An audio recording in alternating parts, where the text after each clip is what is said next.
Welcome to Love and Tears, where true stories are told from the heart. If you have ever lived for others to the point of forgetting yourself, today's story is for you. Don't forget to drop a comment if you have also pretended to be okay. I'm 52 years old, and for most of my life, I have chosen to live safely. To me, love used to be like the steady ticking of an old clock, reliable, not rushed. I got married, very young, raised 2 children, and put all my heart into the small family we built together. I have never looked at anyone else twice, never deviated from the path I believed was right. I used to think, if I do everything right, nothing can shake this life. But I was wrong. And if you're listening, please don't make the same mistake I did. It started out small. A leak under the sink. At first, it was just a few drops after the dishwasher ran.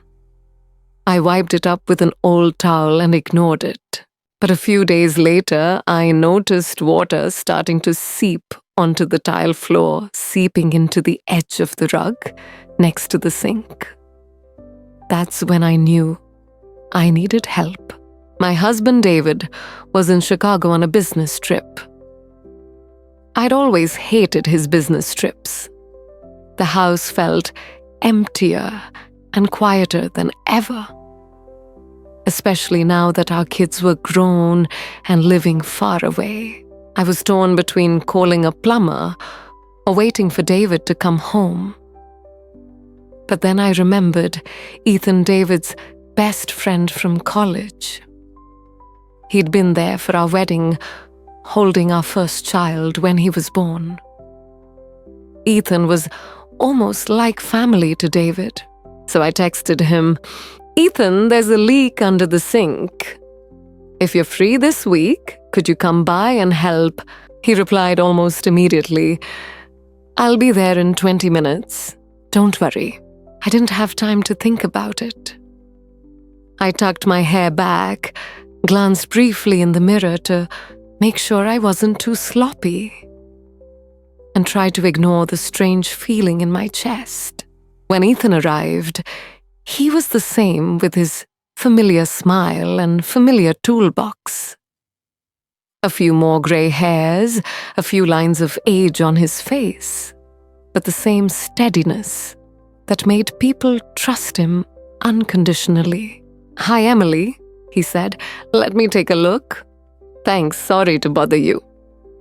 "No problem." Better than having this place become a swimming pool in the kitchen. He bent down, put his head in the cupboard, flashlight in hand. I stood beside him, arms crossed, listening to the creaking of wood, the distant hum of the refrigerator. "It must be a loose valve," he muttered. "Easy to fix." I watched him do it, and then I found myself staring at the back of his neck, at the few curls that stuck out from his collar, at the way his shirt hugged his back as he leaned forward. I quickly turned away, my cheeks burning. "What's wrong with me? Are you okay, Emily?" he asked, looking up. "Oh yeah, I'm fine. I'm just tired." He stood up, wiping his hands on a rag. "You've been quiet lately. Is something wrong?" I was taken aback. How long had it been since someone had asked me that? Not just for the sake of asking, but with genuine concern. "I'm fine," I said, but I didn't sound convinced. He tilted his head. "Are you sure? You look like you're holding the world in your arms." I chuckled, trying to swallow the emotions that had just risen. "This year has been strange. The kids have all moved out. David's been gone all the time. This house is so quiet. I can hear my own thoughts." He didn't laugh.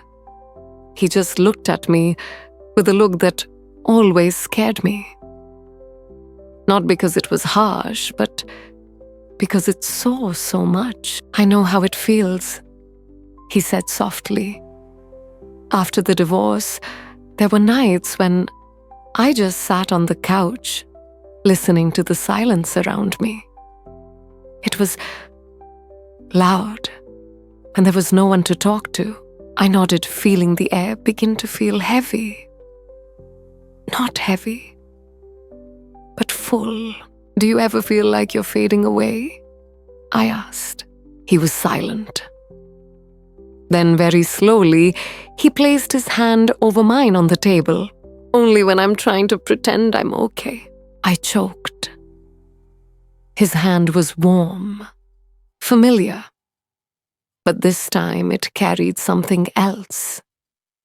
As if something deep inside had suddenly surfaced. I should have pulled my hand back. What do you think Emily will do next? Leave her if this story touches your deepest emotions. And don't forget to subscribe to Love and Tears so you don't miss the next stories, where the heart speaks with its most authentic experiences. I didn't pull my hand away. Instead, I looked down at our clasped hands, then up at his face. And for a moment, just a moment, the world outside the kitchen disappeared. The ticking of the clock, the hum of the refrigerator, the dripping of water. Everything fell silent. There was only silence between us. Ethan was the first to speak. His voice was soft, as if afraid to shatter the fragile air around us. You don't have to pretend anymore, Emily. Not with me. And my heart for a moment stopped, because I knew something was changing, something irreversible. I couldn't sleep that night. I kept replaying the moment in the kitchen like an old movie reel, over and over in my head. His hands, his eyes said things that hadn't been said, and the way he said my name, like it meant something more. David, my husband, called that evening. I assumed my usual cheerful, calm tone. How was Chicago? Cold, boring, full of salespeople bragging about their numbers. He smiled. How's the house? Fine. Quiet. Ethan stopped by to fix the faucet. I know, he's nice. I told you he can handle that. Yeah. He can handle it. Better than you know. After I hung up, I stood at the sink, wiping down a completely dry counter, trying to compose myself. I don't know what the feeling was. Maybe it was guilt.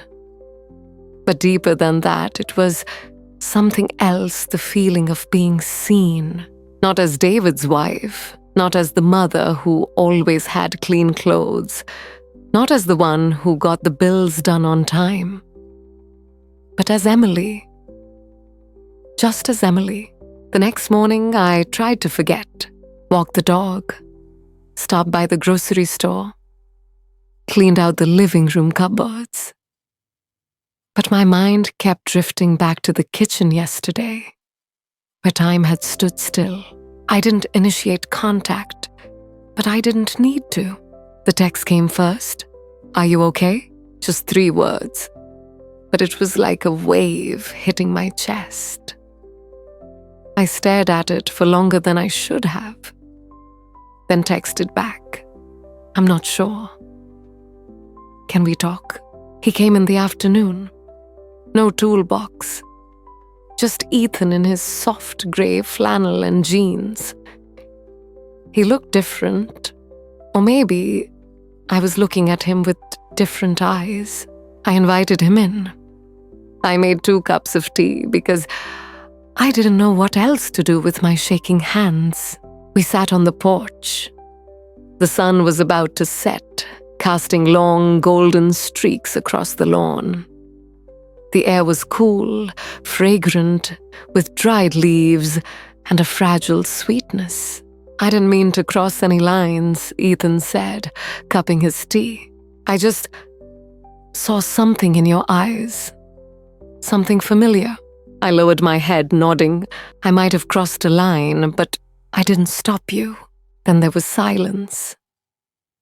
a silence that didn't need to be filled. A warm silence like a blanket wrapped around you on days when the world was too loud.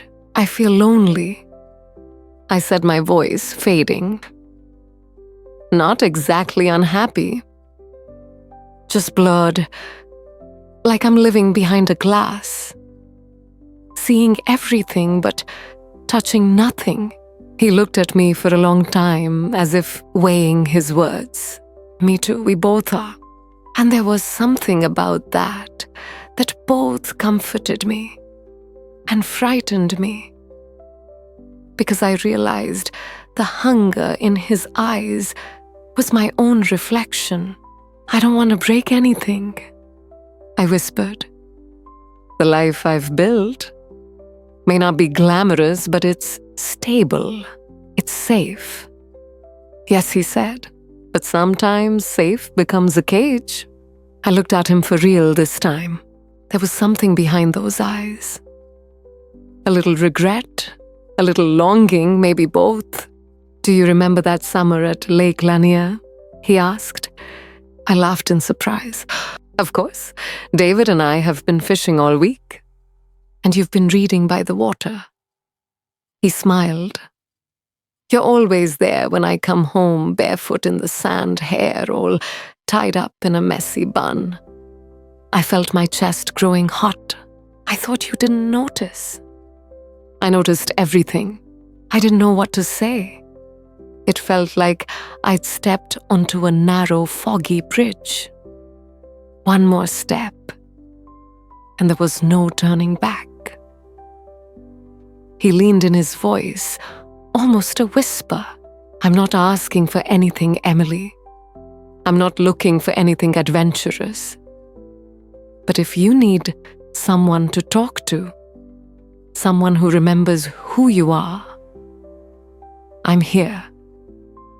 No judgment, no expectations. That broke something inside me, because honestly, I want someone to remember who I was. Before motherhood, before middle age, before I became invisible in my own home. We sat for a while, sipping tea in silence as the light faded. When he got up to leave, he didn't try to touch me again. He just squeezed my hand tightly and gave me a look that said things that couldn't be said in words. When the door closed behind him, I stood there, my hand on my chest. My heart was still beating, but it wasn't the same. Guys, if you ever feel like you've disappeared from your own life, leave a comment or just, you're not alone. And if you're moved by Emily and Ethan's story, subscribe to Love and Tears to continue our journey to find hearts that seem to have fallen asleep. The days that followed were strange. No drama, no loud noises, no tense confrontations, just a quiet change. As if someone had moved a few pieces of furniture overnight. Everything was there, but out of place. I returned to my usual routine morning coffee on the porch, cleaning the kitchen, walking Sadie down Maple Street, and then back. 2 days later, Greg returned from Chicago, kissed me on the cheek, and said he missed me.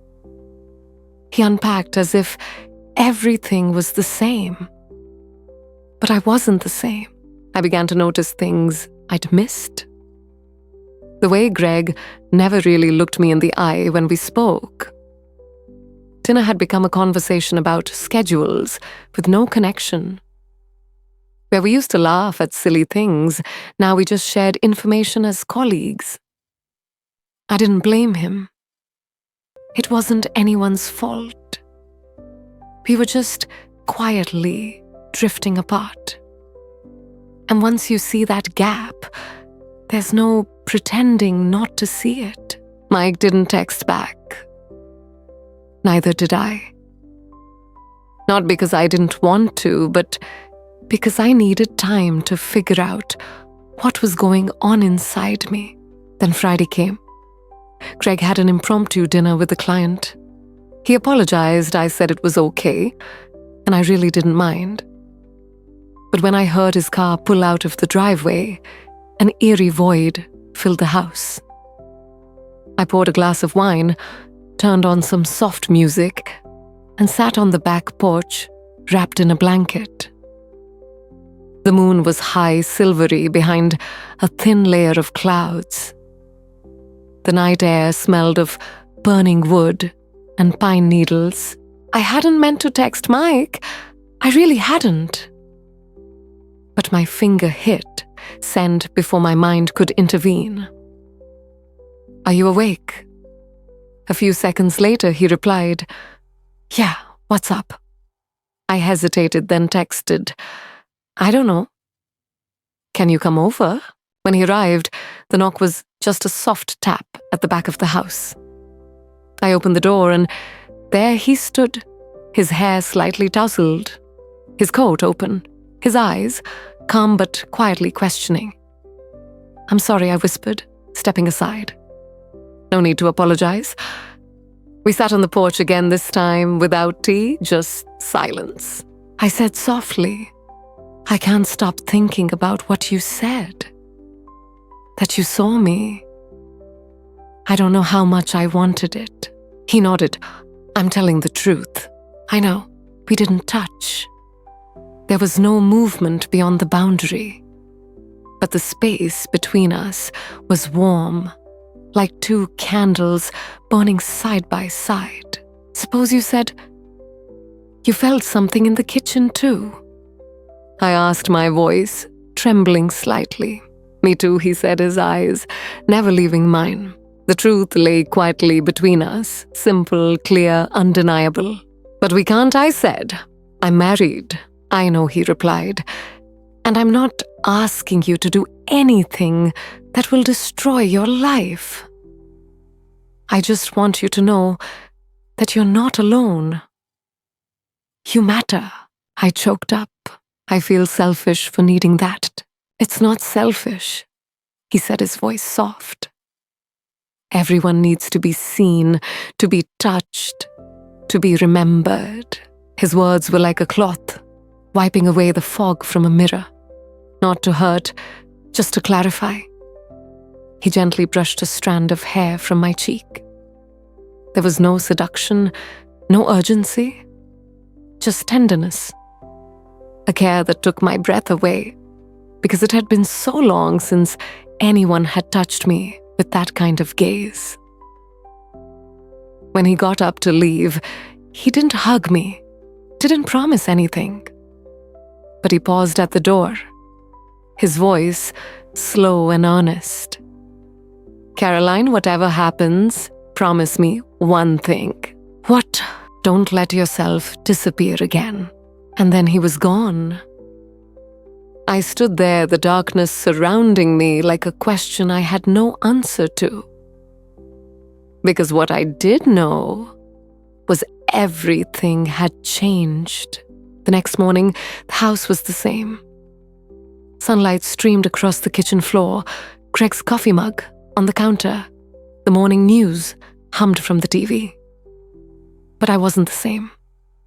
I walked through the rooms as if this weren't my home, but a place I was visiting. Everything, the picture, the drawer, the sofa, every word Greg and I said was more fragile now, more weighty. We had breakfast together, as we always did. Eggs cantaloupe, the clatter of cutlery, filled the silence. Greg scrolled through his phone, chuckling. "Are you okay?" I asked. He looked up a little surprised that I had initiated the conversation.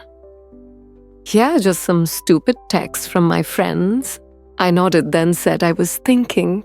"About what?" "About us." He put the phone down. Us. That was the moment. The door. I looked at him closely, the man I'd been with for years. I still treasured him, still cared about him. But the fire between us had died down. "We don't talk anymore," I whispered. "Not really about the important things." Greg blinked. "Why Why would you say that? I don't know, I just feel lost. Like I'm living someone else's life, the same routine and the same emptiness. He was silent. I was afraid he would get angry or withdraw, but he just sighed. You're right. I feel the same way. I was surprised. Why didn't you say anything? I don't know where to start, he confessed. We've been so busy keeping things going, work, home, kids, that we've forgotten to keep each other. I nodded. Someone helped me see that, I said softly. There's nothing wrong with that. But he made me feel seen. And that scared me. Greg looked at me for a long moment, then slowly took my hand. I don't want to lose you, Caroline. If you're hurting, I want to understand. I want to do better. Tears welled up in my eyes. Not because things were resolved, but because I saw hope. We had loved each other. And that fire hadn't gone out. It had just been unlit for a long time. We talked for hours about the past, about the present, and about how we wanted to live our lives going forward. No miracles. No drama. Just two people finally choosing to be honest with each other. That night, when the house was quiet, I stood by the kitchen window, looking out into the backyard. I thought about Mike. I picked up the phone, my finger lingering on his name, then put it down.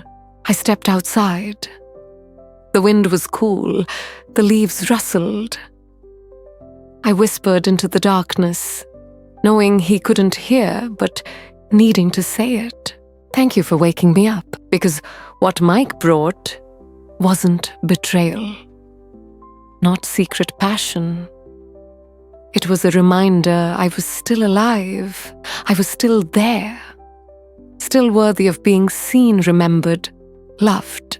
And that changed everything, not just for a moment, for a lifetime.